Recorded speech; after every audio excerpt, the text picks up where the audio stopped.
The Chennai Silks in Christmas மற்றும் New Year sale. Let the celebrations begin. வணக்கம் doctor. வணக்கம். எப்படி இருக்கீங்க? நல்லா இருக்கிறேன். இப்போது சமகாலத்தில் வர பிரச்சனைகள்ல முக்கியமான பிரச்சனை வயிற்று பிரச்சனை. அல்சராக இருக்கட்டும், இல்லை வயிற்று புண்ணாக இருக்கட்டும், இல்லை ஏப்ப பிரச்சனையாக இருக்கட்டும், இது மாதிரி நிறைய அவதிப்படுறது உண்டு. நம்மளே டாக்டரை போயிட்டு நேரடியாக பார்த்து கன்சல்ட் பண்ணாமல் மெடிக்கலில் போயிட்டு மாத்திரை வாங்கி போட்டுட்டு பிற்காலத்தில் அந்த பெரிய வியாதியோட சுமக்கிற ஆட்களை நம்ம பார்க்க முடியுது.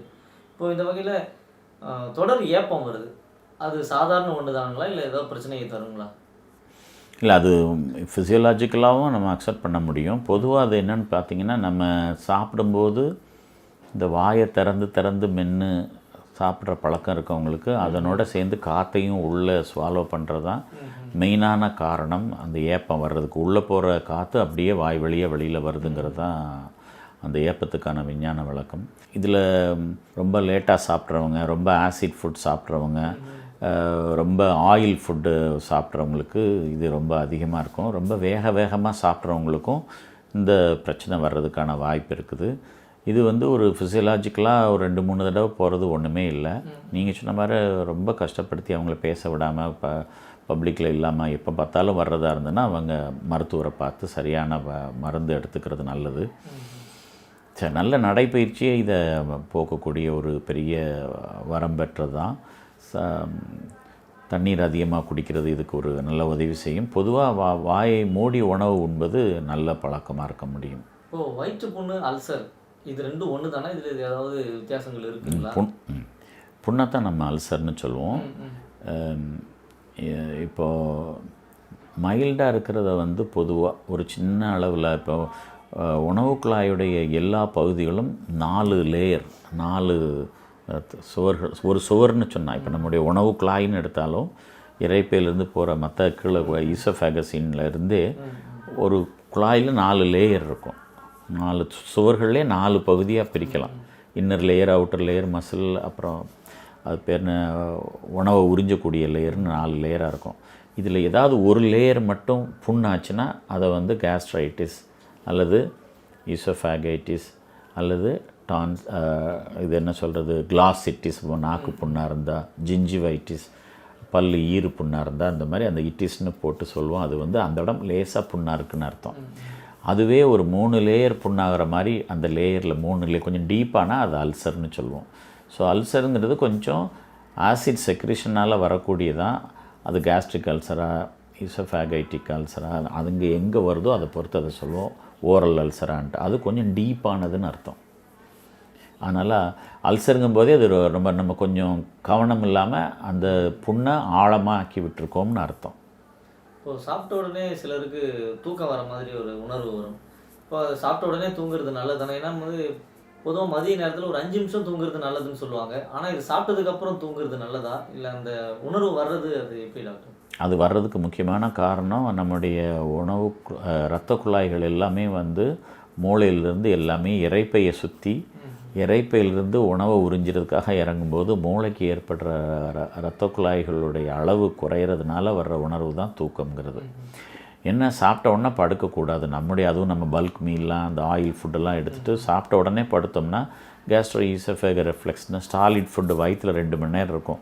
அது உணவு குழாய்க்குள்ளே ஏறிச்சுன்னா அது நமக்கு ஈசோஃபேகைட்டிஸ்னு ஒரு புண்ணும், அடிக்கடி உணவு குழாய்க்குள்ள அது ஏற ஆரம்பிச்சிடும். அந்த ஸ்ஃபிங்க்டரை லூஸ் பண்ண ஆரம்பிச்சு அதை கேஸ்ட்ரோ ஈசோஃபேகஸ் ரெஃப்ளெக்ஸ் டிசீஸ்மோ, அதனால் உணவு குழாயும் புண்ணாகிக்கிட்டே இருக்கும். ஸோ அதனால் சாப்பிட்டதும் பொசிஷன் மாற்றி படுக்கிறது தப்பு. அது 2 மணி நேரம் எரக்ட் பொசிஷனில் இருந்துட்டு படுக்கிறது தான், அதாவது உட்கார்ந்துருந்துட்டு படுக்கிறது தான் சரியானதுன்னு சொல்லுவோம். சாப்பிட்ட உடனே வர்ற உணர்வு அதுவாக இருந்தாலும் அந்த நேரத்தில் பொசிஷன் மாற்றி படுக்காமல் இருக்கிறது தான் நல்லது. மற்றபடி அந்த தூக்கம் வர்றது, கவனக்குறைவு வர்றது எல்லாம் இயல்பு. ஏன்னா உணவு 1 மணி நேரம் கழித்து, நம்ம 6 மணி நேரம் கழித்து தான் ஒரு பல்க் மீல் எடுப்போம். எடுத்த உடனே இரத்த குழாய்களுக்கு எங்கே அதுக்கு தேவையான சத்து கிடைக்குதோ அங்கே ரத்த ஓட்டம் அதிகமாக இந்த பக்கம் மூளையிலேருந்து கீழே இறங்கி பாயிறதுனால நம்ம அந்த உணர்வு கஷ்டமாக இருக்கும். அதை தாண்டி வர பார்க்க வேண்டியதான். அதனால தான் போஸ்ட் லஞ்சில் என்ன செய்வாங்க, ஏதாவது ஒரு காமெடி மாதிரி ஒரு சின்ன உடல் பயிற்சியோ இல்லைன்னா ஒரு சின்ன ஒரு சென்ஸ் ஆஃப் ஹியூமரோட லெக்சரை நடத்தினாங்க மட்டும்தான் அதை கவனிப்பாங்க. இல்லைன்னா தூங்கி தான் போயிடுவாங்க. அது பகல் தூக்கம் 1/2 மணி நேரம் 1 மணி நேரம் எடுக்கிறது, மேக்ஸிமம் மினிமம் 20 நிமிஷம், மேக்ஸிமம் 1 மணி நேரம் பகலில் தூங்குறதுங்கிறத நேப் அப்படிம்பாங்க. இந்த 20 மினிட்ஸ் தூங்கி எழுந்திக்கிறத சில நாடுகளில் பாரம்பரியமாக பழக்கமாக இருக்கிறதும் பகலில் அந்த மாதிரி ஒரு 20 நிமிஷம் 30 நிமிஷம் தூங்கி எந்திக்கிறது இருதயத்துக்கும் உடலுக்கும் நல்லதுங்கிறது தான் விஞ்ஞான ஆராய்ச்சி சொல்கிற விஷயம். ஆனால் கல்லூரிக்கு போகிறவங்க வேலைக்கு போகிறவங்களாம் இது சாத்தியப்பட முடியாது. தொழில் முனைவோர்களில் இது வாய்ப்பாக இருக்கலாம். அது ஒரு லாங் ரன்னில் உடம்புக்கு நல்லது அப்படிங்கிறது தான் லேட்டஸ்ட் ஸ்டடீஸ் சொல்கிறது. மற்றபடி கண்டிப்பாக அந்த நேரத்தில் படுத்து தான் ஆகணுங்கிறதெல்லாம் ஒன்றும் கிடையாது. இப்போது சாப்பிட்டு முடிச்சுட்டு கொஞ்ச நேரத்துலேயே திரும்ப ஒரு பசி உணர்வு, நல்லா வயிறு முழுக்க சாப்பிட்ருந்தாலும் கூட கொஞ்ச நேரத்தில் ஒரு 2-3 நிமிஷத்துக்குள்ளேயே திரும்பவும் நான் இன்னும் கொஞ்சம் சாப்பிடலாம் போல் ஒரு உணர்வு வரும். அது இயல்பான ஒன்றுங்களா இல்லை ஏதாவது நோய்க்கான அறிகுறிங்களா? இப்போ அந்த மாதிரி நமக்கு வருதுன்னா, ஒன்று நம்முடைய உணவில் இன்ஸ்டன்ட் கேலரிஸ் இல்லாமல் இருக்கலாம்.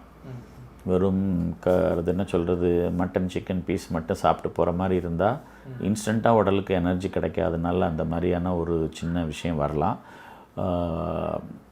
சாப்பிட்ட உடனே பசின்னு வர்றது 2 காரணத்தினால வரும். ஒன்று வந்து உடலில் கிருமி இருந்து குடல் வேகமாக அசைஞ்சிட்டு இருந்ததுன்னா உடல் ஜீரணிக்காமலே உணவு மலக்குழாயில் கழியறதுனால நமக்கு பசி வரலாம். இல்லைன்னா அடுத்துன்னு வர்றது சர்க்கரை வியாதியில் தான் நம்ம சொல்லுவோம். சாப்பிட்ட உடனே பசிக்குதுன்னா அடல்ட்டாக இருந்தாங்கன்னா சுகர் உடலில் இரத்த குழாய்களில் இருந்தால் கூட அது உறுப்புகளுக்கு கிடைக்காதனால பசிங்கிற உணர்வை தூண்டுங்கிறதுனால நமக்கு வந்து அந்த மாதிரி வந்ததுன்னா பசி நமக்கு சாப்பிட்ட உடனே இருந்தால் இது ஒரு சர்க்கரை வியாதி 2வது மேஜர் காரணம்.